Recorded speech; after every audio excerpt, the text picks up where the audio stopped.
중국 초나라에 이제 무기를 파는 사람이 있었습니다. 그는 자기의 상점에 있는 무기를 이렇게 자랑했습니다.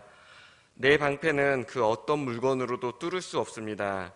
또한 내 가게에 있는 이 창은요, 그 무엇도 뚫지 못할 것이 없습니다. 그러자 이제 가게에 들린 사람들이 굉장히 그럴싸하게 들리는데 생각할수록 좀 이상한 거죠. 그래서 물었습니다. 당신의 창으로 그 방패를 뚫으면 어떻게 됩니까? 그때 이 장사꾼이요, 아무 대답도 하지 못하고 얼굴만 울그락불그락해졌다 하는 예화가 있습니다. 이 창과 방패를 일컬어 여러분 잘 아시죠? 모순이라고 합니다. 뭔가 생각할수록 앞과 뒤가 맞지 않는 그런 상황을 일컬어 우리는 모순이라고 하죠. 우리는 모두 하나님의 선하심 그리고 그분의 전능하심을 고백합니다. 그런데요, 이런 고백이 모순처럼 느껴질 때가 있습니다. 바로 시험을 당할 때입니다. 오늘 우리 본문 1절 말씀 한번 함께 합독하기 원합니다. 4장 1절입니다. 함께 읽으시겠습니다. 그때 예수께서 성령에게 이끌려 마귀에게 시험을 받으러 광야로 가사. 아멘. 예수님이 성령의 이끄심을 따라갔는데 그 목적이 마귀에게 시험을 받으러다라고 기록하고 있습니다. 그러니까 거룩하신 하나님의 영이 마귀가 시험하는 자리로 예수님을 이끄셨다는데요. 사실 이 마귀라는 뜻이요, 이게 원어로 보면요, 이간질하는 자라는 뜻입니다. 그러니까 곧 마귀는 하나님과 우리 사이를 이간질하기 위해 그것이 마귀의 역할 그리고 그의 존재의 이유입니다. 그런데 오늘 말씀에서 선하신 하나님과 이간질하고자 하는 악한 마귀의 뜻이 예수님을 시험하고자 하는 이 문제 앞에서 합치되는 상황이 이루어집니다. 선하신 분이 마귀의 시험을 허락하셨다 하니 이 우리의 생각으로 볼 때는 이게 뭔가 모순되지 않나라는 그런 생각을 할 수밖에 없습니다. 그리고 예수님께서 광야에서 40일 동안 금식을 하셨습니다.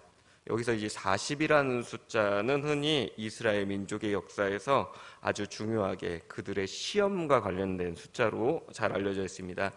첫 번째로는 노아의 홍수 때 물이 창궐했던 기간이 40일이었고 가나안 1세대가 가나안을 정찰했던 시간이 40일, 그리고 그에 대한 불순종과 그 죄의 대가로 그들이 광야에서 유리했던 시간도 40년입니다. 이스라엘 백성들이요, 율법을 어겼을 때 40대의 매를 맞아야 되는데 이 40대를 맞으면 사람이 죽는다 해가지고 40대에서 한 대 가만 39대의 매를 때립니다. 이런 맥락으로 봤을 때 이스라엘 민족들에게 이 40이라는 숫자는 시험받음을 의미하는 숫자였다고 볼 수 있을 것입니다. 예수님께서도요, 마귀의 시험을 받기 위해 이 40일이라는 기간 동안에 줄이셨습니다. 근데 예수님은 온전한 인간의 몸으로 오셨지 않습니까? 인간의 몸으로 왔다는 것은 인간이 겪는 모든 고통, 모든 어려움을 동시에 같이 겪으신다는 뜻입니다.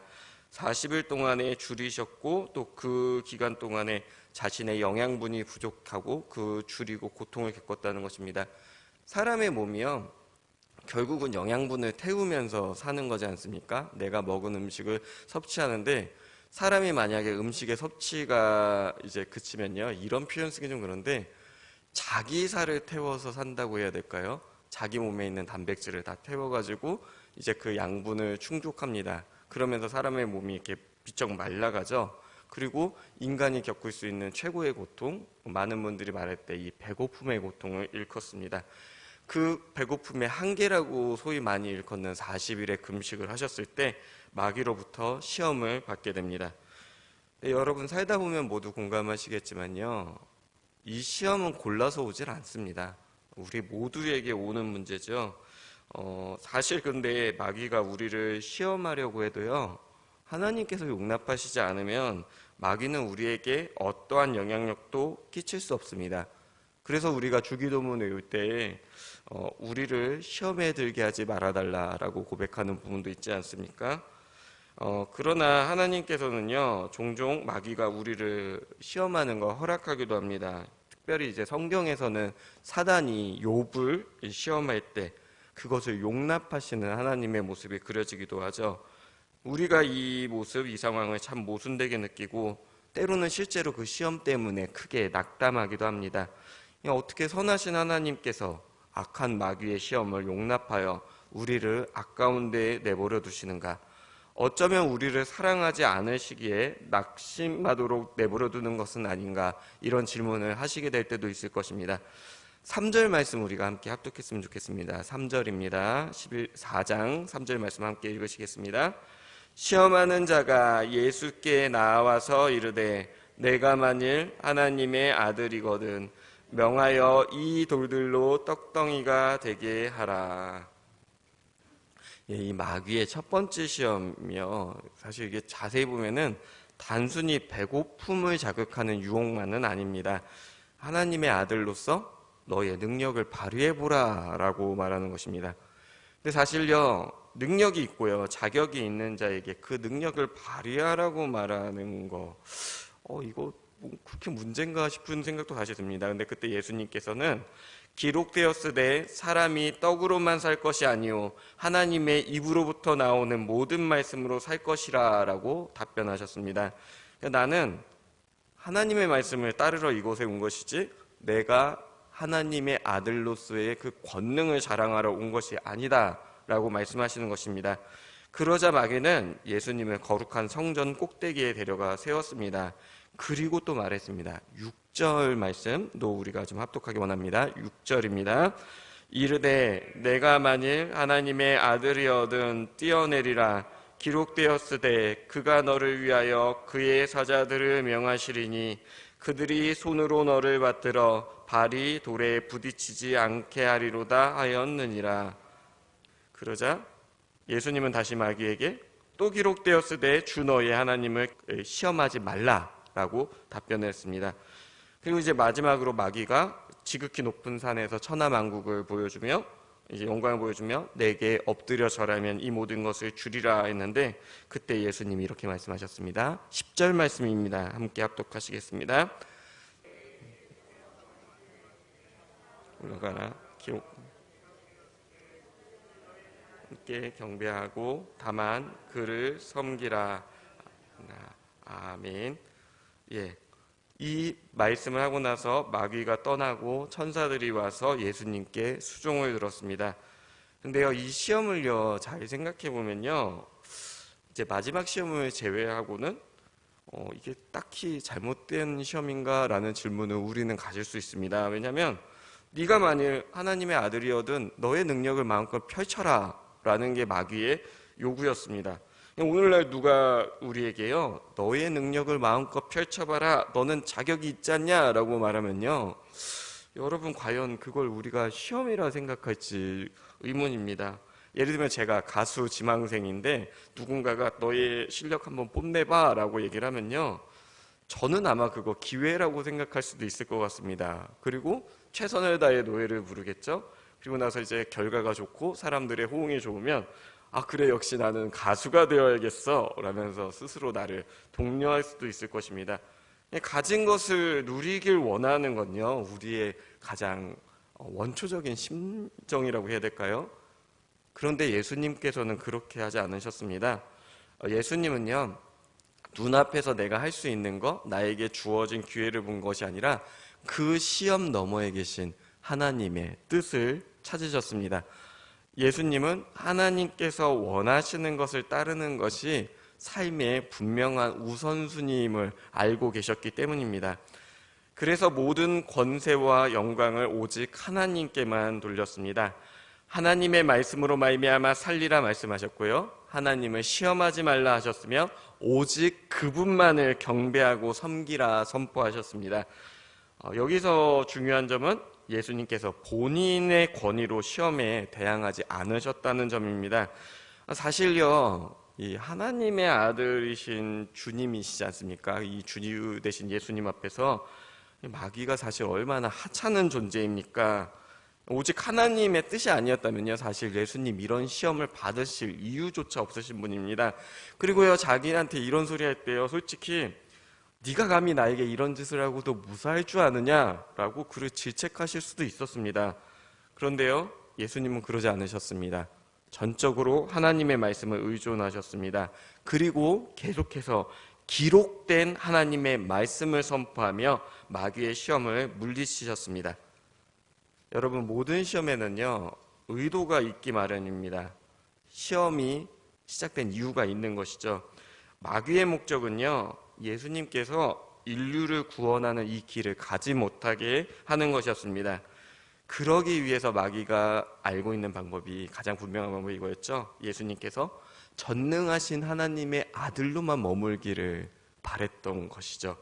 미천한 인간 존재 위에 군림하는 하나님으로만 남아 계셔야 이분이 아버지 하나님의 그 구원의 사역에 동참할 수 없음을 알고 있었기 때문에 그에게 계속해서 당신의 능력을 발휘해라, 너의 편한 길을 가라, 네가 할 수 있는 걸 누려라 라고 시험을 하는 것입니다. 그러나 하나님께서는 성령을 통해 예수님을 시험의 자리로 이끄셨습니다. 그 이끄심의 분명한 이유는요, 철저하게 아버지에게 순종하는 아들의 모습, 그리고 성령의 이끄심을 따라 살아가는 온전한 인간의 모습을 보이길 원하셨던 것입니다. 그러니까 앞서 하나님과 마귀가 동시에 이 시험에 동의한 것처럼 보이지만 사실은 지향하는 바가 전혀 달랐던 것입니다. 자, 우리도 마찬가지입니다. 하나님께서 우리를 시험에 빠지게 하는 건요, 결코 우리를 낙심시키거나 무너뜨리려는 목적이 아니십니다. 물론 마귀는 우리가 낙심하여 하나님을 떠나길 원합니다. 그러나 하나님은 시험 넘어 하나님께서 우리에게 원하시는 뜻을 우리가 깨닫기 원합니다. 내가 왜 너희에게 이것을 했는지, 내가 너희에게 진짜 원하는 그 나의 뜻이 무엇인지 분별하며 나가길 원하신다는 것입니다. 그렇다면 아마 이렇게 물으실 분도 있으실 것입니다. 아니, 어떻게 사랑의 하나님이 우리를 이렇게 시험의 자리에 넘기십니까? 우리를 사랑하신다는 말이 거짓말인 건 아닌가요? 그러나요, 때로는 우리를 너무 사랑하시기 때문에 그런 시험의 자리로 우리를 넘기시기도 합니다. 보십시오. 독생자 예수, 가장 사랑하는 그 아들 시험에 이끌어 넘기시지 않습니까? 그래서 사도 바울은 이런 하나님의 마음을요, 고린도전서 10장 13절에서 이렇게 고백합니다. 제가 읽어드리겠습니다. 사람이 감당할 시험 밖에는 너희에게 당한 것이 없나니 오직 하나님은 미쁘사 너희가 감당하지 못할 시험을 당함을 허락하지 아니하시고 시험 당할 즈음에 또한 피할 길을 내사 너희로 능히 감당하게 하시느니라. 아멘. 사랑하는 성도 여러분, 하나님께서는 우리에게 감당할 수 있는 시험만을 허락하시고 또한 그것을 극복할 수 있도록 이끄시는 분임을 믿으시길 소망합니다. 물론 당장에 겪는 두려움의 크기, 어떻게 우리가 쉽게 논할 수 있겠습니까? 겪어보지 않은 미래는 모두에게 크고 두렵게 느껴지기 마련입니다. 그러나요, 이 시험은요, 분명 우리에게 극복할 길이 있고요, 감당할 역량을 하나님께서 가늠해서 주시는 시험입니다. 그렇다면 우리는 이 시험을 어떻게 이겨낼 수 있겠습니까? 예수님은요, 오늘 말씀에서 이 시험을 이기는 법을 분명하게 알려주셨습니다. 그것이 무엇인가 하니 바로 기록된 하나님의 말씀을 의지하여 승리하라는 것입니다. 자, 그런데 우리에게 기록된 하나님의 말씀이 있지 않습니까? 바로 성경 말씀, 오늘날 우리에게 주어진 가장 온전한 하나님의 뜻과 말씀이 이 성경 안에 담겨 있습니다. 물론요, 여러분, 이 성경이요, 만물백과사전은 아닙니다. 성경으로 모든 케이스를 다 적용한다, 어려운 부분도 사실 있죠. 그러나 그럼에도 불구하고 이 성경이 좋은 것은 이 성경을 통해 하나님이 어떤 분이신지 또 어떤 사역을 하시는지 우리가 가늠할 수 있습니다. 그 또한 우리가 시험을 당했을 때 이 성경에 담긴 하나님의 뜻을 우리가 날마다 기도로 묵상하고 말씀을 사모할 때 그 길을 우리에게 열어주는 하나님의 뜻이 바로 성경이라는 것입니다. 따라서요, 우리가 늘 말씀을 가까이 하고 기도를 열심히 하며 예배에 집중하고 하나님의 뜻을 구하는 이런 훈련이 필요한 이유, 우리가 예배의 자리에 나오는 이유, 바로 여기에 있다라고 말씀드릴 수 있겠습니다. 자, 말씀을 맺으려 합니다. 시험, 환난, 고통의 무게, 이것들을 겪을 때 하나님이 선하시지 않거나 아니면 선하시지만 이것을 막을 만큼 능력은 없으신 게 아닐까라는 여러분 많은 의구심을 가지게 될 수도 있습니다. 아니 어떻게 이렇게 선하고 전능하신데 이런 시험을 당하도록 내버려 두시는지 정말 답답하고 또 화가 날 때도 있죠. 그러나 시험은요, 사실 우리가 얼마나 하나님의 뜻 가운데 가고 있는지, 하나님의 말씀을 중심으로 살고 있는지를 가늠하는 척도가 되기도 합니다. 우리가 고난에 당할 때 사실 진짜 중요한 것은 이 고난 자체에 집중하는 것이 아니라, 이렇게 보니 내가 하나님하고 어떤 관계구나, 정말 내가 하나님을 더 사랑하는구나, 지금은 내가 아직 하나님 앞에서 좀 부족하구나를 돌아볼 수 있는 기회이기도 한다는 것입니다. 하나님께서는요, 당신을 의지하고 사랑하는 삶을 살아가길 원하십니다. 그리고 이 모든 우리가 겪는 모든 고난 너머에 있는 소망도요, 전부 하나님께 속해 있습니다. 그 소망 되신 하나님의 뜻에 동참하는 저와 성도님들이 되시길 소망합니다. 기도하시겠습니다.